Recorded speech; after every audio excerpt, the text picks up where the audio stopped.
왜 이렇게 사람들을 많이 기록했을까요? 성경 속에다가 그 사람들의 그 숫자를, 이름만 쓴 것도 아니고 그 숫자들을 이렇게 쭉 썼어요.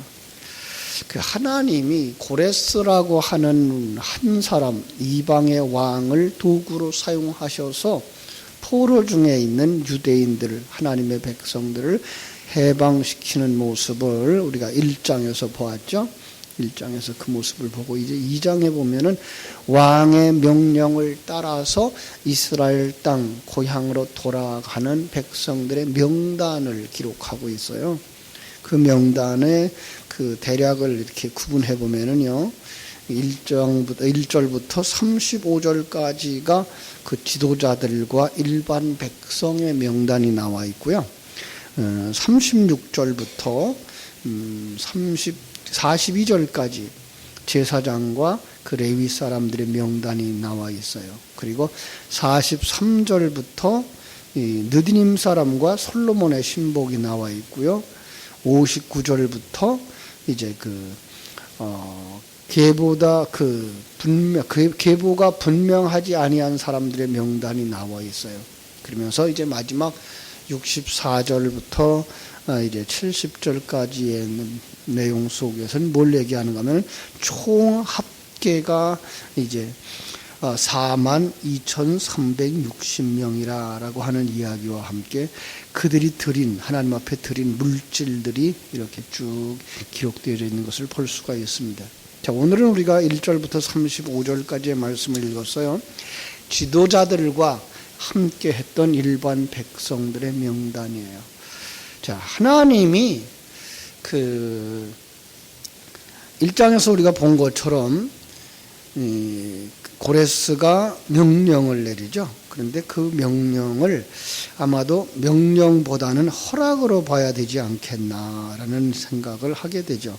왜냐하면 명령을 내렸으면 하나도 남김없이 다 가야 되겠죠. 그죠? 그런데 가라 했는데도 불구하고 가는 사람과 가지 않는 사람들이 있었던 것을 보아서 가려고 했던 사람들의 그 열망, 그것을 허락한 것이 아닐까. 그래서 가라고 했을 때 허락을 받고 떠난 사람들이 있는가 하면 거기에 머물렀던 사람들의 모습을 볼 수가 있기 때문에 그래요. 이 신앙이라는 것이 그렇죠. 신앙이라고 하는 것이 하나님의 은혜임에 분명해요. 그죠? 에베소 2장에서 하나님이 우리에게 가르쳐 주신 것처럼 너희가 그 은혜로 말미암아 믿음으로 구원을 받았나니 이것은 하나님의 선물이다.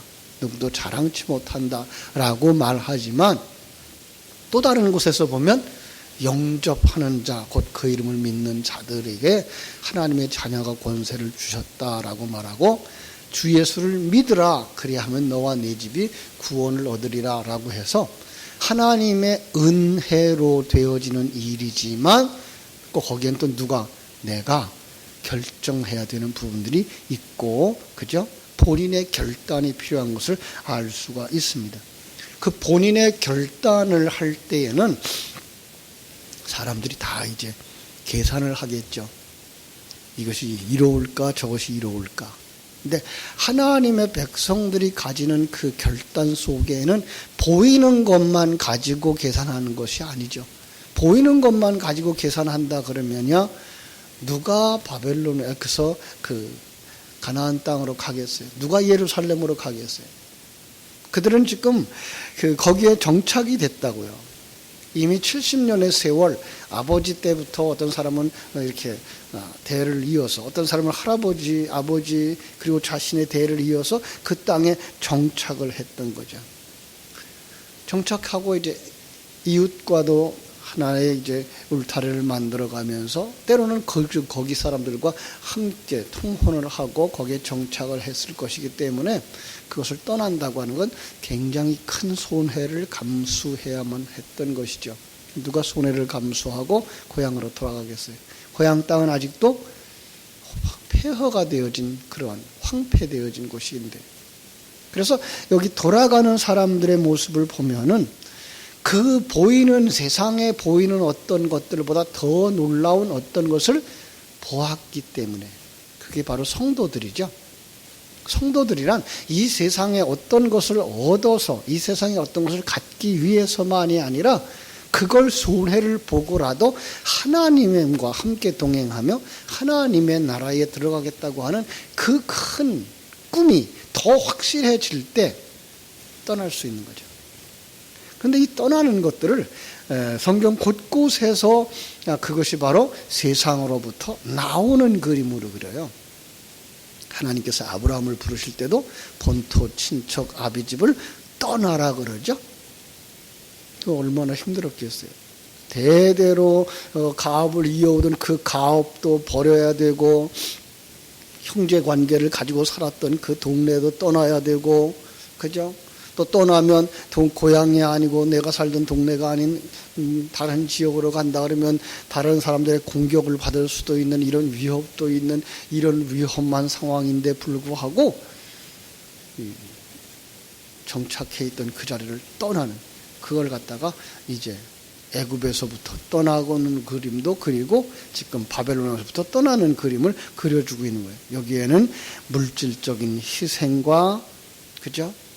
그런 풍요로운 생활에 대한 포기가 있는 거죠. 희생을 각오하는 것을 우리가 볼 수가 있어요. 뿐만 아니라 그 돌아가야 하는 길이 이 바벨론에서부터 예루살렘까지 돌아가는 길이 적어도 한 2,400km 정도. 예, 어마어마하죠, 그죠? 2,400km 정도 되니까 그들이 돌아가야 하는 길이 참 험한 길이었죠. 그 험한 길을 가야 하는 그러한 결단을 해야 되는 거죠.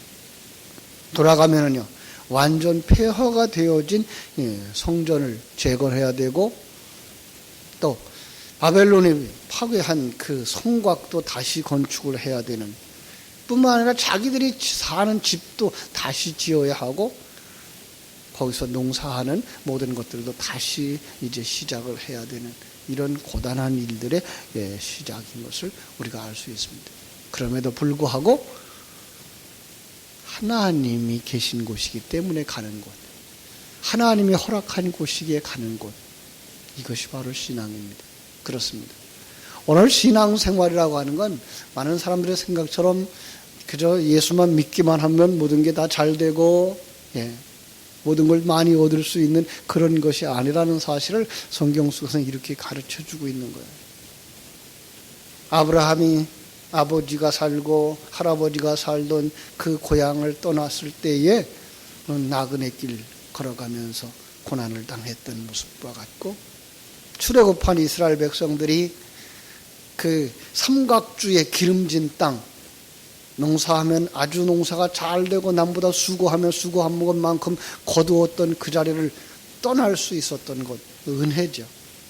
근데 떠나서 광야길에서 그들은 하나님이 주시는 비를 받으며 하나님이 주시는 것만 먹는 그런 생활을 해야 했던 고난의 길이었어요. 그럼에도 불구하고 그들이 그 길을 갈 수 있었던 것은 하나님이 함께 하심이며, 그리고 하나님이 강권하심이며, 그리고 그들 앞에 펼쳐준 하나님의 나라, 젖과 꿀이 흐르는 가나안 땅이 있었기 때문이죠. 그런데 그들이 실상 가나안 땅에 들어가 봤을 때에 그 가나안 땅은 역시 이들이 돌아가야 했던 폐허와 같은 그 애굽의 삼각주 땅 세겜에 비하면, 애굽의 삼각주 땅에 비하면 그냥 황폐하게 이를 데 없어요. 그럼에도 불구하고 그들이 거기서 갈 수밖에 없었던 건 하나님의 인도하심과 약속, 더 나아가서는 이 땅의 것이 아닌 영원한 하나님의 나라에 대한 약속 때문에 그래요. 이걸 보지 못하면 신앙생활을 잘 할 수가 없어요. 그런데 문제는 보지 못한 설교자들이 그 성도들의 그 보이지 아니하는 세계에 대한 이야기를 계속 펼쳐서 그들이 볼 수 있게 하고, 임마누엘 하신 하나님을 누릴 수 있도록 감각을 살려주는 데에 집중하지 아니하고 세상 것을 자꾸만, 세속적인 관심을 자꾸만 불러일으켜서 이 세상에서 잘 된다라고 생각을 하고 있고, 또 하늘나라에 가서도 큰 상급을 받는다라고 하는 기대를 불어넣어 주어서 그냥 헛된 오아시스를 바라다보고 달려가는 헛된 꿈만 키워주는 경우가 왕왕 있어서 오늘 참된 신앙을 가지지 못하는 경우들을 보게 되는 거죠. 우리는 참된 신앙 속에서 바로 어떤 길을 가야 되지? 하나님을 아는 사람이 되어줘야 돼요. 그래서 우리의 신앙생활의 진정한 목적은 하나님을 아는 거예요. 나를 사랑하시고 나를 구원하시고 나와 영원히 함께 하시겠다고 하는 그 하나님을 내가 얼마나 아느냐. 그 하나님을 아는 지식이 없으면 망한다고 호세아서는 말하잖아요. 그 하나님을 아는 자가 되어줘야 되는 거예요. 오늘도 우리가 찬송한 것처럼 정말로 하나님이 우리를 부르시는 그때에 내 이름이 불려져야지. 내 이름이. 오늘 여기 명단을 쭉 보면서 느낀 것 하나는 그거예요. 이 속에 내 이름이 있을까? 그죠? 하나님이 우리를 부르실 때에 정말로 그 속에 내 이름이 있을까? 예. 아주 더 가까이는 내가 이 세상을 떠나는 날 하나님이 불러서 가는 날이거든요. 그날 하나님이 나를 데리고 천국으로 가실 건가? 정말 내 이름이 하늘나라 생명책에 기록되어 있을까?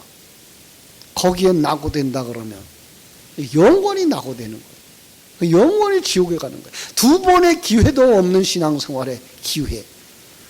그럼 우리는 이걸 100년도 못 되는 세상, 매일매일을 살아가고 있어서 긴 것처럼 여겨지지만 100년도 안 되는 이 세상인데 그 속에서 내가 만들어져 가는 그 환경 속에서 정말 나는 하나님의 사람으로 만들어지며 하나님의 생명으로 만들어져서 지금 여기서부터 하나님과 함께하는 임마누엘을 누리고